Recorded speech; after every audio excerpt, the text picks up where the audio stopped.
Boa noite, igreja. Que a paz do Senhor Jesus seja com cada um de nós. Não hoje, não essa noite, mas todos os dias da nossa vida. Amém? Como ele já disse, eu me chamo Patrícia. Alguns aqui me conhecem, outros estão me vendo pela primeira vez. Sou casada há 21 anos. Tenho um casal de filhos, Felipe com 19 anos e a Lídia com 10. Nós servimos ao Senhor há 3 décadas. E foi o tempo mais feliz da nossa vida, depois que nós nos encontramos com esse Senhor que você veio adorar aqui essa noite. Amém? Nós estamos pastoreando as igrejas ali de Porto União há 6 meses. Ficamos por 8 anos em Itararé e agora estamos em um novo campo. Que Deus nos abençoe. Quero convidar você a abrir a sua Bíblia, você que a trouxe, para ler comigo um versículo no livro de Gênesis, capítulo 37, o verso 3.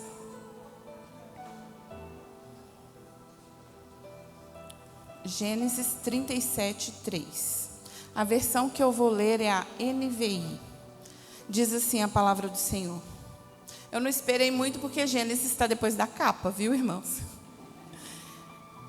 Ora, Israel gostava mais de José do que de qualquer outro filho, porque ele havia nascido em sua velhice.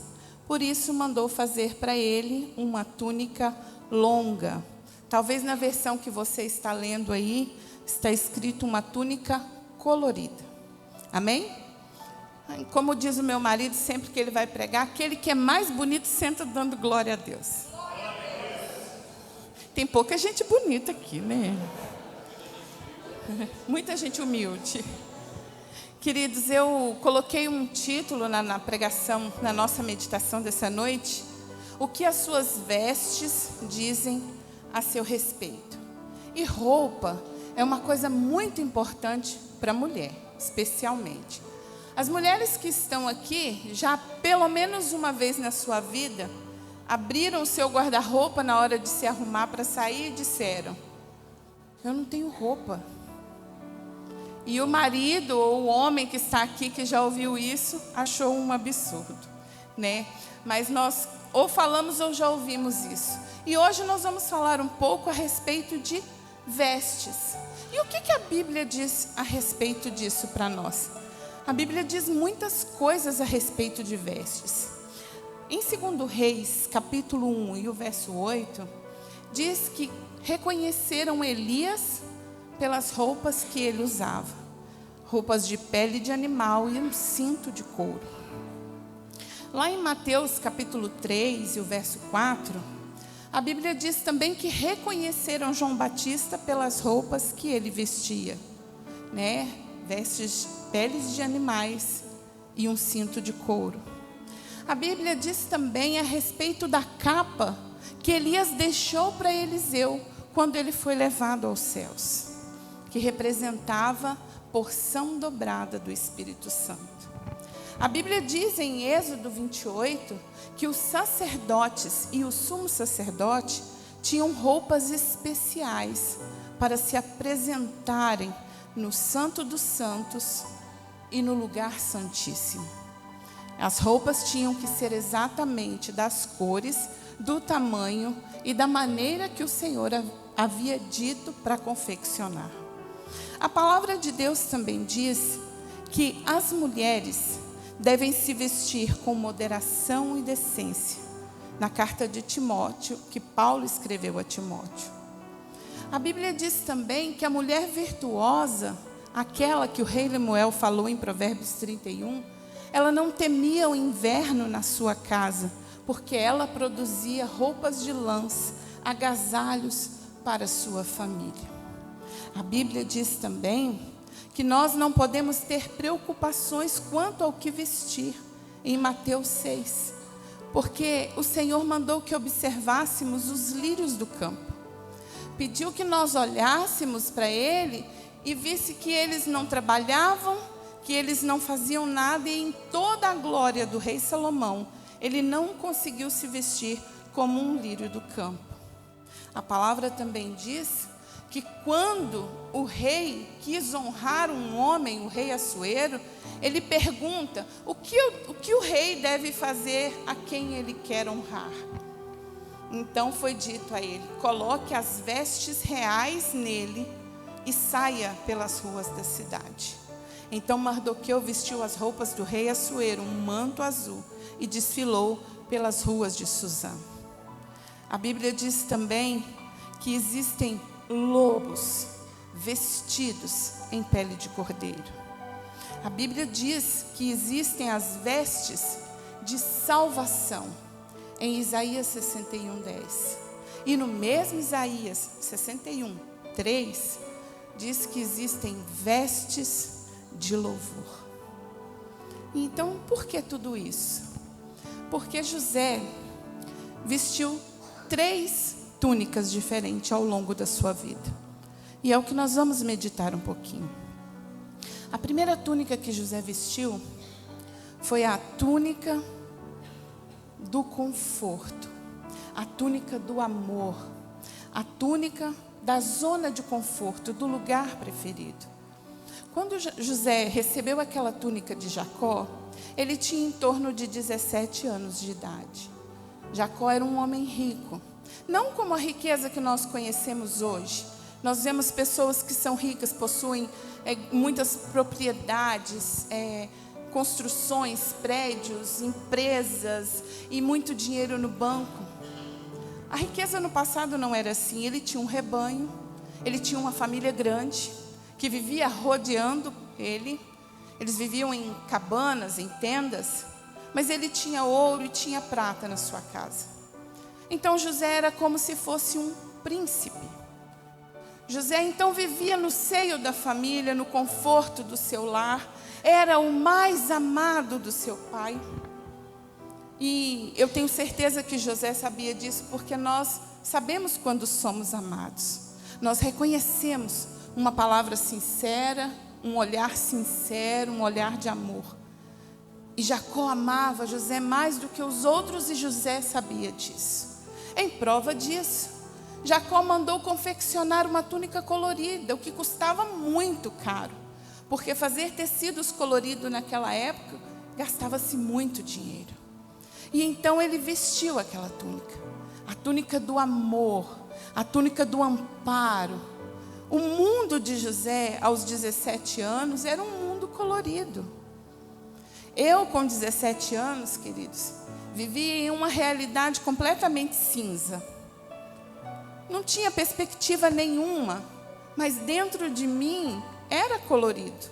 Porque com 17 anos, tudo que a gente carrega são sonhos, são desejos de um futuro. E José viveu isso. Viveu no seio da sua família, foi o mais amado, foi o mais querido. Todos nós já experimentamos isso, amém? Em algum momento da nossa vida. E José vivia esse tempo.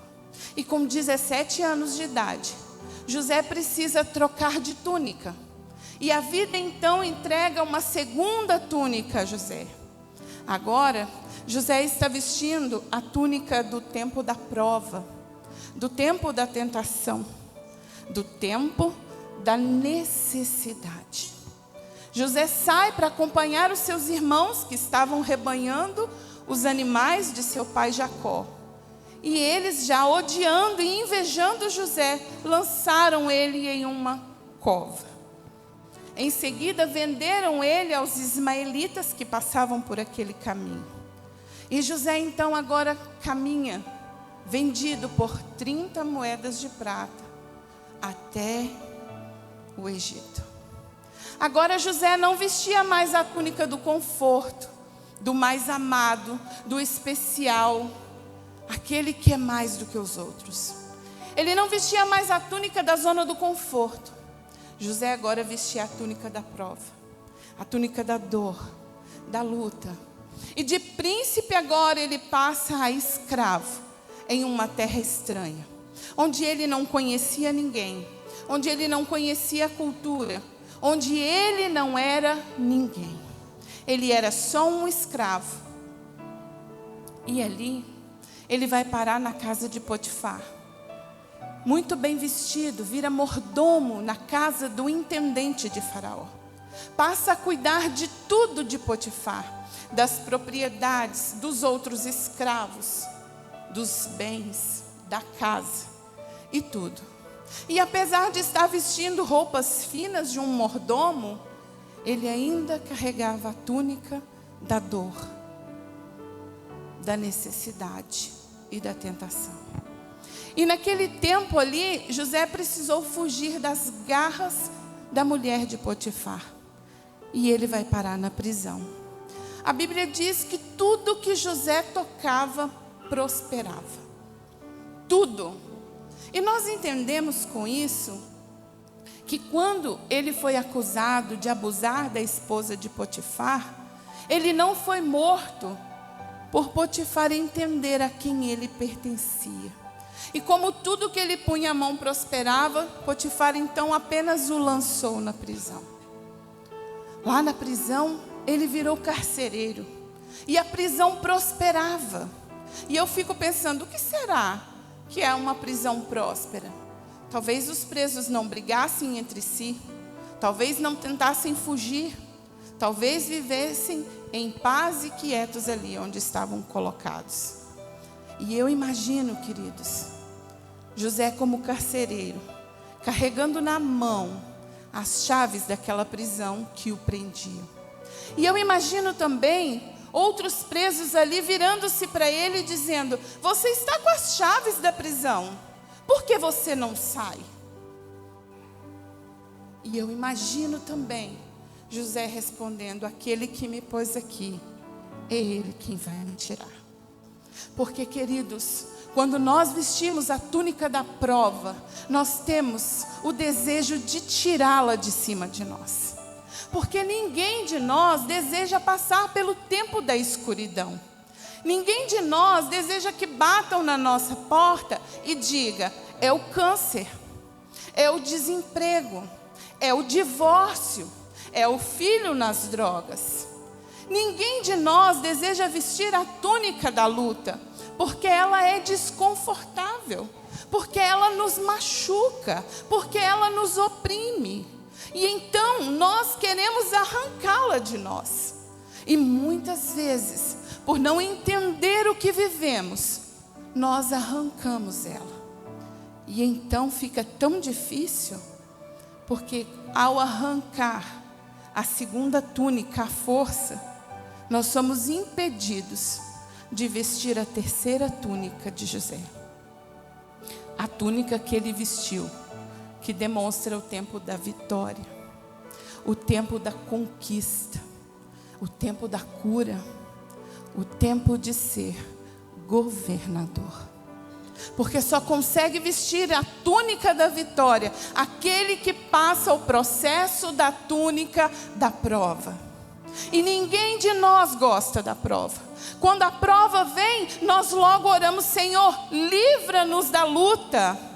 Queridos, mas nós não compreendemos que o Senhor, Ele apaga a força do fogo na nossa vida, mas Ele não apaga o fogo.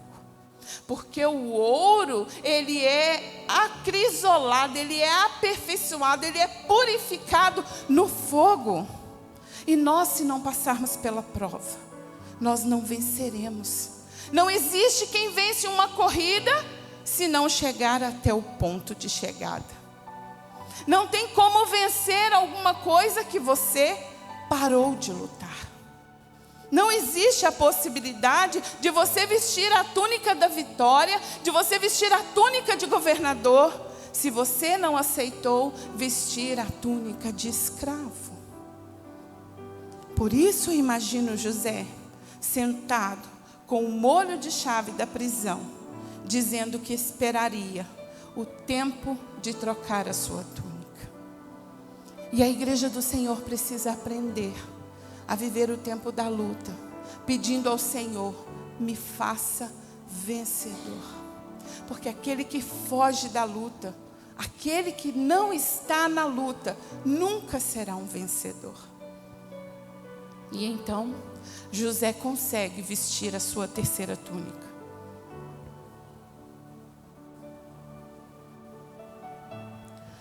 José está na prisão. O sonho do copeiro, o sonho do padeiro foram revelados por ele. Faraó está sonhando e não consegue entender o que é. E então consulta todos os videntes que tinha no reino. Ninguém conseguia responder. Chamaram por José. Buscaram ele na prisão. Colocaram ele na presença de Faraó. E ali Faraó então conta de um sonho. Ele ouve Faraó e diz: tem um outro sonho. E então ele conta o outro sonho. E José orienta ele o que ele deve fazer. Haverão 7 anos de muita fartura. Você vai precisar guardar muito, porque os 7 anos seguintes serão de profunda escassez. E vocês passarão por muitas dificuldades. Então o que deve ser feito, jovem semita? E ele diz: construam grandes celeiros. Cobre 20% de tudo que se produzir no Egito e armazene para os anos de escassez.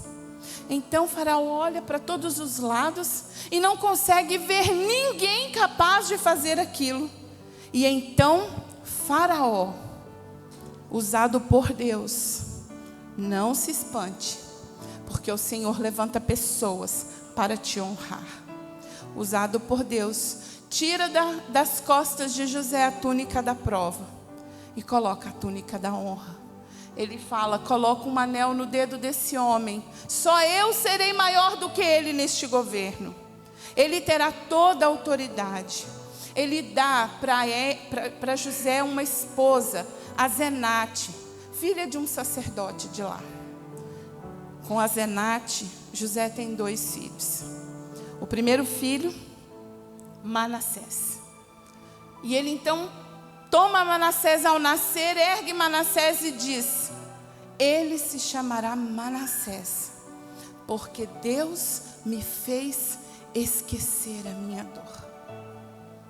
E então ele tem um segundo filho, Efraim.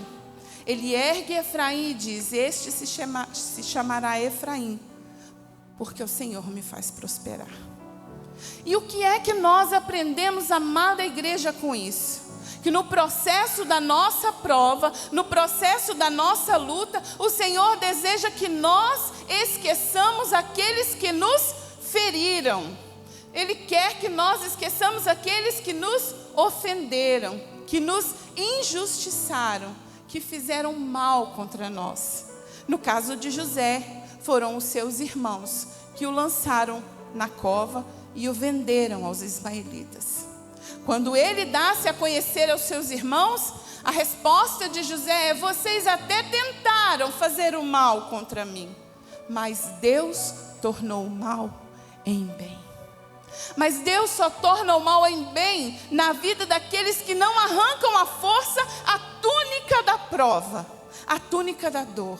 Porque o Senhor, queridos, nunca vai provar você para te destruir. O Senhor te prova para te aprovar.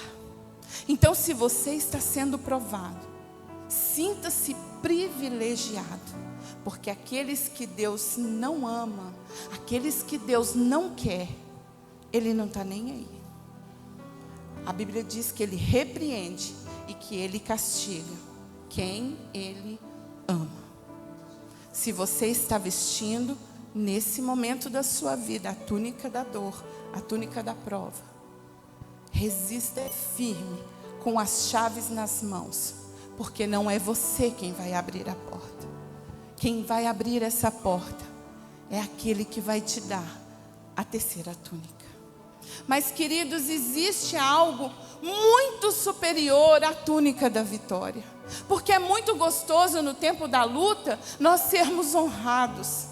O Senhor se levantar e nos honrar, e nos limpar, e nos colocar de pé, e fazer as pessoas nos aplaudirem. É muito gostoso ser honrado aqui na terra. Mas, queridos, existe uma veste superior a tudo isso. Jesus, na cruz do Calvário, vestiu as roupas do pecado, para que você vestisse vestes de justiça. Não há nada superior a isso. E eu convido você a relembrar o que Ele fez na cruz. Eu convido você a relembrar o seu passado, o seu tempo sem o Senhor, para você entender que tipos de vestes Ele teve que pôr e subir naquela cruz. E como um cordeiro mudo levado ao matadouro, Ele seguiu. E diante de toda a humanidade, Ele ergue os olhos aos céus e diz: está consumado. Pai, perdoa-lhes, porque eles não sabem o que fazem. Queridos, Jesus te deu a melhor de todas as vestes. Em Apocalipse, um dos anciãos chega para João e diz: quem são estes que não se pode contar? Então ele diz: são aqueles que lavaram as suas vestes no sangue do Cordeiro. Queridos, é a roupa mais importante a se vestir, porque lá no Éden, o casal morava no lugar perfeito. Eles pecaram e tiveram que ter vestes feitas pelo próprio Senhor para esconder a sua vergonha. Naquele dia em que eles comeram o fruto, o homem vestiu as vestes do pecado. Mas a palavra de Deus diz que quando nós nos encontramos com Cristo, quando Ele faz de nós vida nova, porque a palavra diz que eis que tudo se fez novo. As coisas velhas já passaram. Então Ele conta para nós que existe algo que nos reveste. As roupas do pecado agora são cobertas pelas vestes de Cristo. Nós somos revestidos de Cristo. Um dos anciãos vai olhar, ver uma multidão incontável vestindo vestes brancas. Deseje você ser um daqueles que não pode ser contado. Aqueles que tiraram as vestes do pecado e vestiram as vestes de justiça. E o que é que te faz vestir essas vestes? Como é que eu consigo as vestes eternas, então, para que o ancião me veja? Não há o que eu faça. A salvação foi um presente de Deus para você. E se você está aqui hoje, se você está ouvindo isso hoje, eu convido você a vestir mais uma veste. A veste da obediência.